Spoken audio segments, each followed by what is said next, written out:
तो math class 10 के 1.2 solve करने के लिए जा रहे हैं, जिसमें सबसे पहला बात होता है एचसीएफ किसे कहते हैं।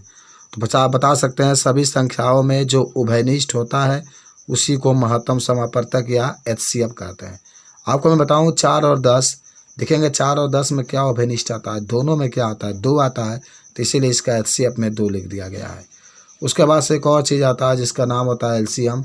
वह छोटी से छोटी संख्या जो दिए गए सभी संख्याओं से पूरा भाग दिया जा सके तो उसे एलसीएम कहते हैं। इसका पूरा नाम होता है लघुत्तम समापवर्तक, लार्जेस्ट कॉमन मल्टीप्लाई भी इसको कहा जाता है। 10 और 15 आप अभी आगे पढ़ेंगे कैसे निकाला जाता है। 10 और 15 का जो छोटा छोटा एलसीएम होगा 30, क्योंकि 30 में 10 से विभाग अच्छा से चला जाएगा, 0 आ जाएगा, और 15 से भी। कुछ सूत्र भी यहाँ पर होता है, अभी आप इसका इस्तेमाल करेंगे हल करने के लिए। सूत्र एक आपका है पहला संख्या गुणे दूसरा संख्या बराबर एचसीएफ गुणे एलसीएम। और अभाज्य गुणनखंड किसे कहते हैं, तो ये भी बात जानिए। जब किसी संख्या को गुणनखंड विधि से काटते हैं तो उसे अभाज्य गुणनखंड कहते हैं। कोई भी संख्या होगा जब आप उसको गुणनखंड विधि से काटेंगे तो उसे अभाज्य गुणनखंड कहते हैं। देखिए ज़रा, ये आपके पास मान लीजिए 16 है, 2 से काटेंगे तो 8, फिर 2 से काटेंगे 4, फिर 2 से काटेंगे 2, फिर 2 से काटेंगे, जब तक काटते हैं जब तक कि नीचे 1 ना आ जाए। तो अभाज्य गुणनखंड का गुणनफल के रूप में लिखेंगे तो इस तरीके से लिख सकते हैं। आप इसको चाहें तो 4 2 है ना, तो 2 के ऊपर 4 भी लिख सकते हैं। याद करो जब 4 2 है तो 2 के ऊपर 4, ये बताता है कि 2 को हम लोग 4 बार लिखेंगे। ये न मत समझिएगा कि 2 गुना 4, गलत।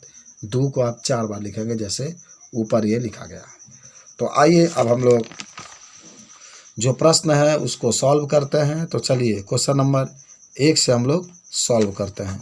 देखिए पहला प्रश्न आपको दिखा रहा है निम्नलिखित संख्याओं को अभाज्य गुणनखंड के गुणनफल के रूप में लिखना है आपको। देखिए एक क्वेश्चन फर्स्ट है, 140 दिया गया है, एक 156 है, एक 3825 है, एक 505 है, और एक ये 5005 है, और एक आपका 429 है। तो चलिए हल करते हैं। यहाँ पर सबसे पहला जो क्वेश्चन है 140 है, आप इसको काट सकते हैं। 2 से काटेंगे 70, 2 से काटेंगे तो यहाँ पर 35, 5 से काटेंगे 7, 7 से काटेंगे 1। तो इसका जो अभाज्य गुणनखंड का गुणनफल रूप होगा, आप देख रहे हैं 2 2 है, 2 गुणे 2 गुणे 5 गुणे 7, बस जो आया है उसको लिख देना।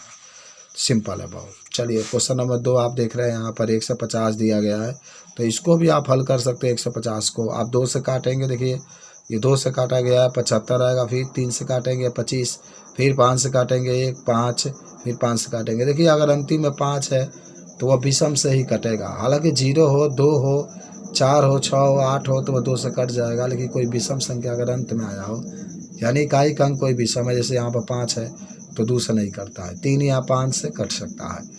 तो इस तरीके से आप इसको अभाज्य गुणनखंड का गुणनफल रूप में लिखेंगे तो जितना ये मान आया है उसको लिख सकते हैं 2 गुणे 3 गुणे 5 गुणे 5, इस तरीके से लिख सकते हैं।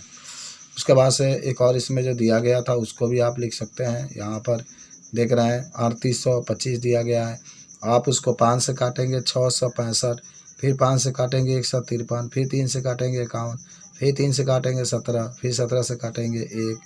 और जब आप इसको अभाज्य गुणनखंड के रूप में लिखेंगे तो देखिए रहे जितना आया 3 गुणे 3 गुणे 5 गुणे 5 गुणे 7। आप इसको चाहें तो 2 3 है ना, तो 3 के ऊपर 2 भी लिख सकते हैं, 2 5 है तो 5 के ऊपर 2 भी लिख सकते हैं। फिर आप इसको 5 गुणे 5 ही समझेंगे, गुणे 7 है तो 7 लिख देंगे।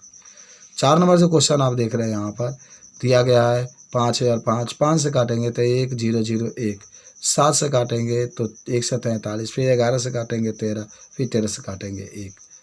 बहुत सिंपल। अभाज्य गुणनखंड के रूप में लिखना है तो देखिए यहाँ पर 5 है तो 5 लिख दिया गया, 7 लिख दिया गया, 11 लिख दिया गया, 13, ये आंसर आ जाता है।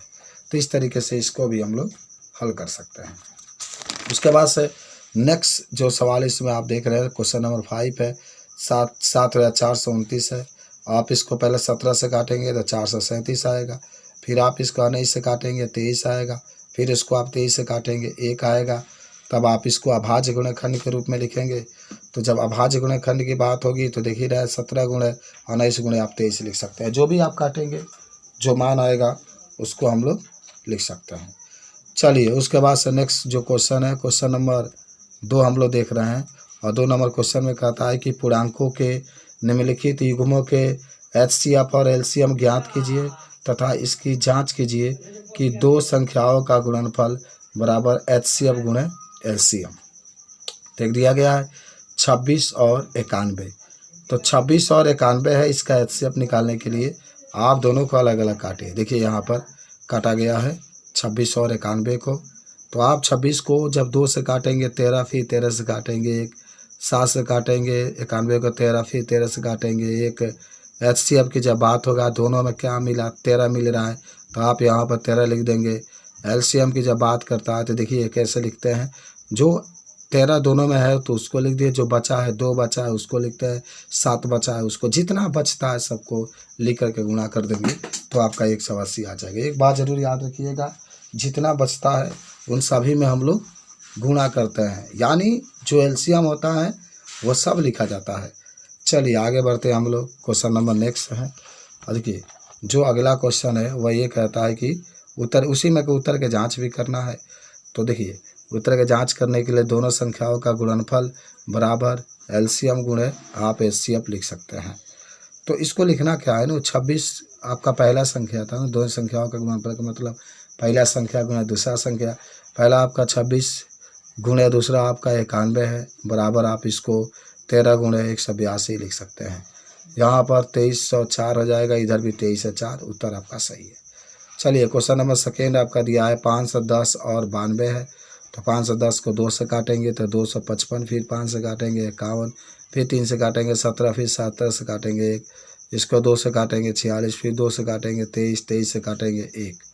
उसके बाद से एचसीएफ पूछा, दोनों में क्या मैच किया। देखिए मैं बताता हूँ, 1 2 यहाँ पर भी है, 1 2 यहाँ पर भी है, बस एक ही 2 मैच कर रहा है। हालांकि 5 है लेकिन 2 नहीं है, तो इसीलिए जो मैच करेगा दोनों में तो आप एचसीएफ में 2 लिख देंगे। और जब बात रहेगी एलसीएम की तो देखिए जो मिल गया, जैसे मान लीजिए 2 है, ये 2 मिल गया 1 लिख दिए, जो बचा ये 5 बचा है 5 लिखेंगे, 3 यहाँ पर है उसको लिखेंगे, 11 17 है 17 लिख देंगे, फिर इसमें जो 2 बचा है उसको लिखेंगे और जो 23 बचा है उसको लिखेंगे, पूरा का गुणा करेंगे तो 23,446 आ जाएगा।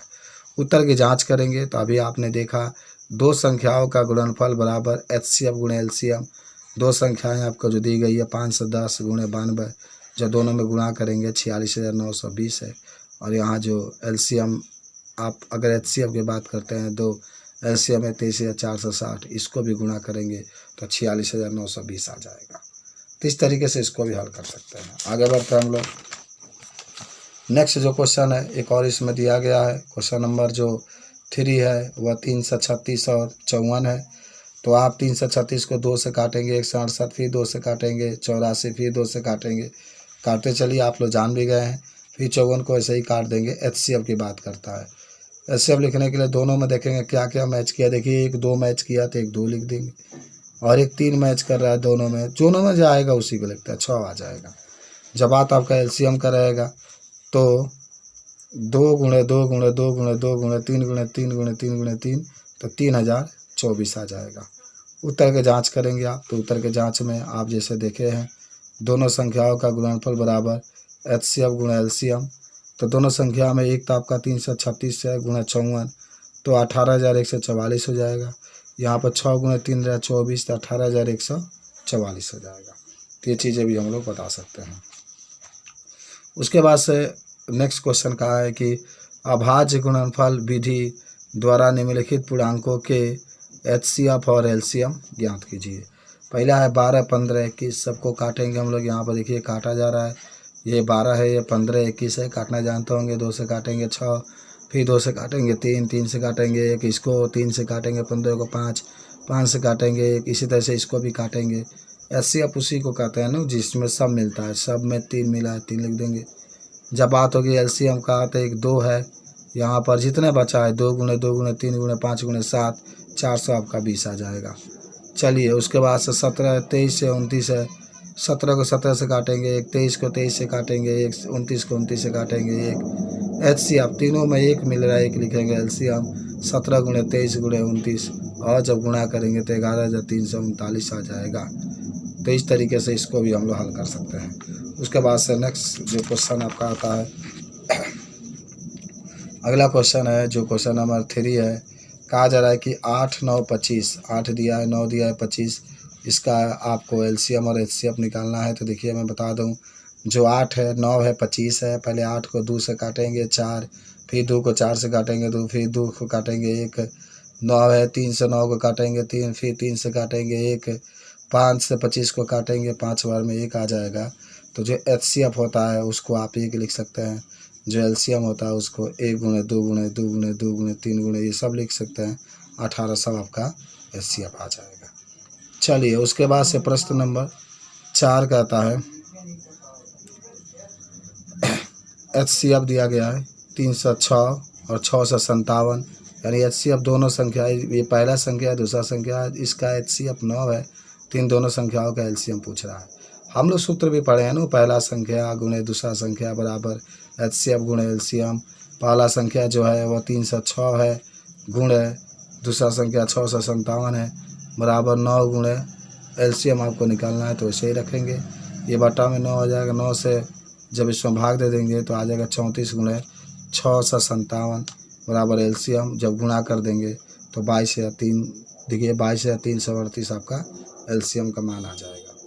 तो यही सूत्र होता है, पहला संख्या गुणे दूसरा संख्या बराबर एलसीएम गुणे एचसीएफ। उसके बाद से नेक्स्ट जो आपका आता है अगला प्रश्न है, कहता है कि जांच कीजिए कि क्या किसी प्राकृतिक संख्या n के लिए संख्या 6 के ऊपर n अंक 0 पर समाप्त हो सकता है। तो आप बहुत ही छोटा सा प्रश्न है, केवल आप लिख देंगे कि n का मान 0 से समाप्त नहीं हो सकता है, क्योंकि n एक प्राकृतिक संख्या है और प्राकृतिक संख्या में कभी 0 आ ही नहीं सकता, 1 से शुरू होता है, इसलिए ये 0 से समाप्त नहीं हो सकता है।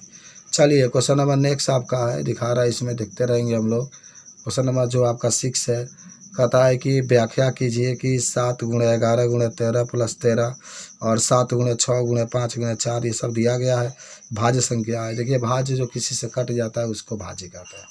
देखिए 7 गुणे 11 गुणे 13 प्लस 13 है, आप देखिए दोनों में 13 है, पहले 13 कामा ले लेंगे तो 7 गुणे 11, यहाँ पर 1 बचेगा क्योंकि 13 बाहर निकल चुका है।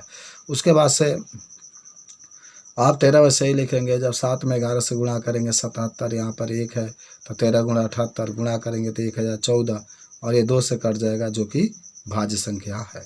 उसके बाद से नेक्स्ट आप यहाँ पर इसी में दिया गया एक और 7 गुणे 6 गुणे 5 गुणे 4 गुणे 3 गुणे 2 गुणे 1 प्लस 5, यहाँ भी 5 है, यहाँ भी 5 है, 5 कामा ले लेंगे तो 7 गुणे 6 गुणे 4 गुणे 3 गुणे 2 गुणे 1 प्लस 1, 5 वैसे ही लिखेंगे, इस सब में गुणा करेंगे तो देखिए 1008 आ जाएगा प्लस 1, 5 गुणे 1008 में 1 जोड़ेंगे 1009, गुणा करेंगे तो 5045, ये भी ये क्या है, भाज्य है, क्योंकि ये भी 5 से आपका कट जाएगा। तो ये भी बहुत सिंपल सवाल था आपका। चलिए क्वेश्चन नंबर नेक्स्ट देखते हैं, लंबा तनी आपका स्टेटमेंट है, इसका समझते हैं थोड़ा सा। देखिए क्वेश्चन ये कहता है ना कि